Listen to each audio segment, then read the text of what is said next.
बुलढाण्यातील चिखली ते मेहकर रोडवरील पंपांवरील petrol diesel संपलं। कालपासून भारत पेट्रोल पंप बंद। पंपावरती आलेल्या ग्राहकांना पेट्रोल डिझेल संपल्याचं सांगितलं जात आहे। पुणे शहर आणि जिल्ह्यामध्ये गॅसच्या तक्रारी कमी झाल्याची जिल्हाधिकारी जितेंद्र डुडी यांची माहिती।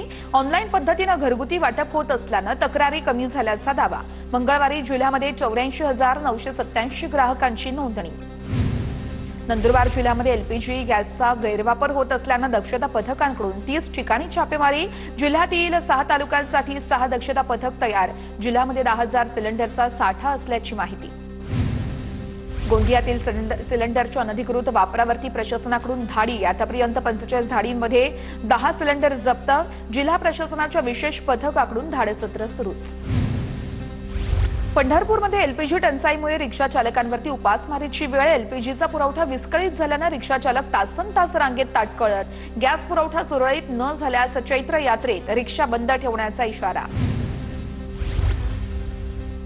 विरासत म्हणजे आपली संस्कृती। आधुनिकता जवळ करताना आपल्याला संस्कृती देखील जपायची आहे। मुख्यमंत्री देवेंद्र फडणवीसांची प्रतिक्रिया।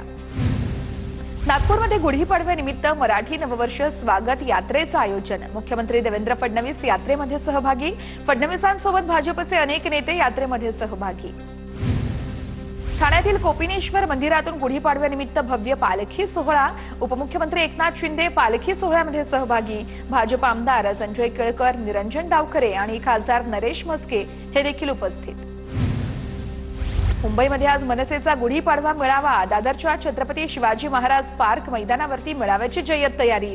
ठाकरे बंधूंच्या युतीनंतर मनसेचा पहिलाच मेळावा। राज ठाकरे काय बोलणार याकडे संपूर्ण राज्याचं लक्ष। डोंबिवलीमध्ये गुढीपाडव्यानिमित्त मराठी नववर्ष स्वागत यात्रा। यंदा वंदे भारतच्या थीमवरती शोभायात्रेचं आयोजन। भागशाळा मैदानातून यात्रेला सुरुवात। शहरभर ढोलताशांचा गजर।